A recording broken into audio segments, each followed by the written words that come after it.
अभी तक हमने शिक्षक डायरी के प्रारूप को पीडीएफ की फॉर्म में ही देखा था और यह भी स्पष्ट नहीं था कि इस प्रारूप के आधार पर हमें खुद से रजिस्टर पर शिक्षक डायरी को बनाना होगा या विभाग द्वारा प्राप्त होगा। तो हम आपको बताना चाहेंगे कि विभाग द्वारा सभी शिक्षकों के लिए शिक्षक डायरी का मुद्रण हो चुका है और सभी जनपदों में शिक्षक डायरी को उपलब्ध कराने का कार्य भी प्रगति पे है। अब आइए शिक्षक डायरी में आपके द्वारा क्या भरा जाना है पर चर्चा करते हैं। तो आइए आप शिक्षक डायरी के प्रारूप पे चर्चा करते हैं। देखिए ये शिक्षक डायरी का कवर पेज होगा, इसमें लिखा है शिक्षक डायरी 2020। इसमें आपको यहाँ पर शिक्षक का नाम, कार्यरत विद्यालय और विद्यालय का जो यूडाइस कोड होगा वो यहाँ पर भरना होगा। यहाँ पर लिखा है समग्र शिक्षा उत्तर प्रदेश। उसके बाद कवर पेज के साथ में ये 2 पेज और होंगे जिसपे शिक्षक डायरी लिखी हुई है। उसके बाद कुछ पेज ऐसे होंगे जिसमें टीचर्स बच्चों के साथ में होंगे और शिक्षकों के लिए कुछ मैसेज लिखे होंगे, जैसे एक मैसेज यहाँ पे लिखा हुआ है। उसके बाद जो हमने आपको बताया था कि सबसे जो पहला पृष्ठ होगा जिसमें अध्यापक का संक्षिप्त परिचय होगा वो ये होगा। यहाँ पर अध्यापक अपनी फोटो लगाएंगे, यहाँ पर शिक्षक का नाम, मानव संपदा यूनिक कोड होगा, स्थायी पता होगा, दूरभाष का नंबर होगा। इस तरह की ये सारी डिटेल आपको भरनी होगी। उसके बाद एक पन्ना होगा जिसमें शिक्षकों से अपील होगी, जिसमें उनके कर्तव्यों और दायित्वों के बारे में बताया जाएगा। उसके बाद कक्षा 1 से 5 तक प्रेरणा सूची के अंतर्गत भाषा और गणित में क्या दक्षताएं होनी चाहिए, जिसके हिसाब से प्रेरणा तालिका बनाई गई है। प्रेरणा तालिका होगी कक्षा 1 से लेकर 5 तक। उसके बाद कक्षा 1 से 5 तक भाषा और गणित में जो प्रेरणा लक्ष्य है उसका एक पेज होगा। उसके बाद जैसे किसी किताब के शुरू में विषय सूची होती है, उसी तरह से यहाँ पर कुछ पेज होंगे जिसमें लिखा होगा शिक्षण योजना एक दृष्टि में। इसमें पहला कॉलम माह, फिर सप्ताह की संख्या, कक्षा विषय, चयनित पाठ संख्या का नाम, कार्य करने हेतु अनुमानित कालांशों की संख्या, शिक्षक के हस्ताक्षर और प्रधानाध्यापक के हस्ताक्षर का कॉलम होगा। इसको आपने किस माह में, कितने सप्ताह में, किस कक्षा में, किस विषय में आपने कौन सा पाठ का संख्या, उस पाठ को पढ़ाने में आपने कितने कालांश प्रयोग किए, उसके बाद शिक्षक के हस्ताक्षर होंगे और अंतिम में प्रधानाध्यापक के हस्ताक्षर होंगे। तो शिक्षक डायरी में इस तरह के कुछ पन्ने होंगे।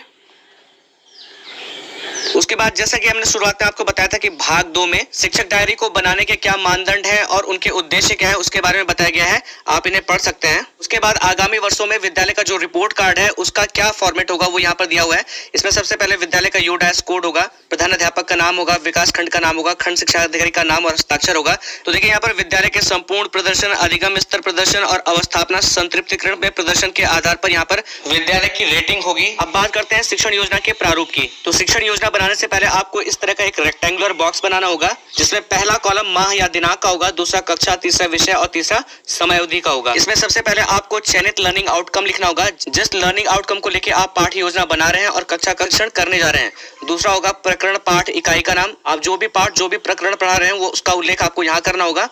आवश्यक संसाधन यानी कि जो भी टीएलएम आप यूज करेंगे उसे आपको यहाँ पे लिखना होगा। इसमें तीसरा कार्य आपको ये करना है कि शिक्षण अधिगम प्रक्रिया ऑब्लिक गतिविधियां, जो भी लर्निंग आउटकम आप प्राप्त करवाना चाहते हैं उसके लिए आप क्या प्रक्रिया और क्या गतिविधि इस्तेमाल करेंगे उसका उल्लेख यहाँ पर होगा।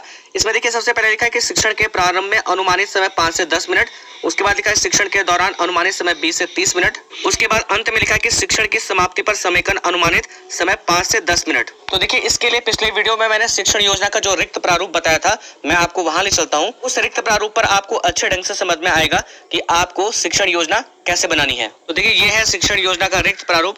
इस रेक्टेंगुलर बॉक्स के बारे में आपको पहले बता चुका हूँ, लर्निंग आउटकम के बारे में बता चुका हूँ। देखिए यहाँ पर जो लर्निंग आउटकम आप चयनित करेंगे वो प्रेरणा तालिका में जो दक्षताएं दी हैं आप वो भी ले सकते हैं। फिर देखिए आपको यहाँ पर थोड़ा सा ध्यान देना है कि शिक्षण अधिगम प्रक्रिया या गतिविधियां, जो वहां पर हेडिंग वाइज दिया हुआ था वो आप इस तरह से बॉक्स में भी बना सकते हैं। इसमें पहला कॉलम क्रम संख्या, दूसरा दिनांक, तीसरा अनुमानित समय और चौथा जो है वो है आकलन के तरीके। तो देखिए इसमें सबसे पहले क्रमांक के अंतर्गत जो प्रक्रियाएं और गतिविधियां हैं वो है शिक्षण के प्रारंभ में। जब भी आप किसी प्रकरण के बारे में पढ़ाने जा रहे हैं तो उसकी आप भूमिका, उसकी स्ट्रेटेजी कैसे बनाएंगे उसे आप शिक्षण के प्रारंभ में लिखेंगे। इसके लिए आप अनुमानित समय 5 मिनट ले सकते हैं। और यहाँ पर जो आकलन का तरीका होगा वो बच्चों से प्रश्न पूछकर आप आकलन कर सकते हैं।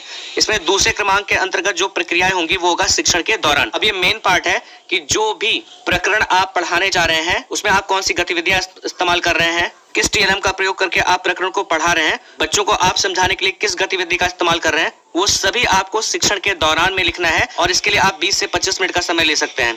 इसमें तीसरा है शिक्षण की समाप्ति पर आकलन एवं समेकन। इसके लिए आप 10 मिनट का अनुमानित समय ले सकते हैं कि अंत में आप बच्चों से कुछ प्रश्न पूछ सकते हैं कि जो भी आपने पढ़ाया है वो बच्चों के समझ में आया है कि नहीं आया है। इसमें आकलन का तरीका कि आप बच्चों से प्रश्न पूछकर आकलन कर सकते हैं। उसके बाद आपको यहाँ पर प्रदत्त गृह कार्य या असाइनमेंट लिखना है कि जो भी आप होमवर्क बच्चों को देंगे या कोई असाइनमेंट देते हैं तो वो आपको यहाँ पर लिखना है। उसके बाद अंत में है कि शिक्षण योजना पर शिक्षक का स्व आकलन।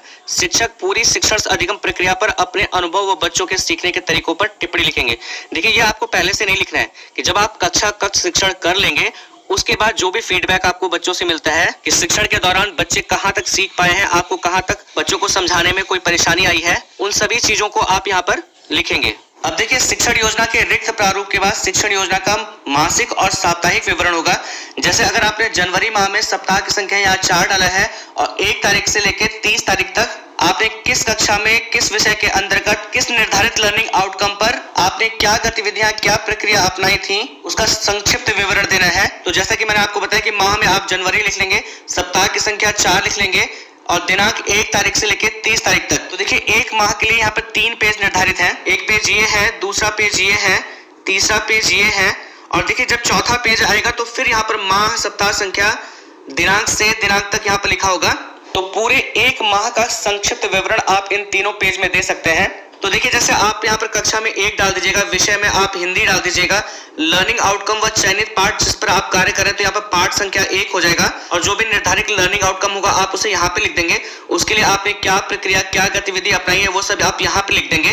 फिर इसी तरह से आपने कक्षा 2 में क्या पढ़ाया है, कक्षा 3 में, कक्षा 4 में, कक्षा 5 में आपने क्या पढ़ाया है, उन सभी का आप संक्षिप्त विवरण यहाँ पर लिख सकते हैं। देखिए इसके मिड में एक लाइन है तो इस तरह के आप और भी लाइन इसमें खींच सकते हैं जिससे आप सभी कक्षाओं का विवरण इसमें डाल सकें। तो इस तरह से आपको इन तीनों पेजों में 1 माह को कंप्लीट करना है। फिर अगले माह में 5 कक्षा में आपने क्या पढ़ाया है वो अगले 3 पन्नों में होगा। तो इस तरह से आपने जो भी पढ़ाया है उसका मासिक और साप्ताहिक विवरण आपको इस फॉर्मेट पे देना होगा। देखिए इससे पहले जो हमने शिक्षक डायरी के प्रारूप पे वीडियो बनाया था उसमें केवल साप्ताहिक विवरण था।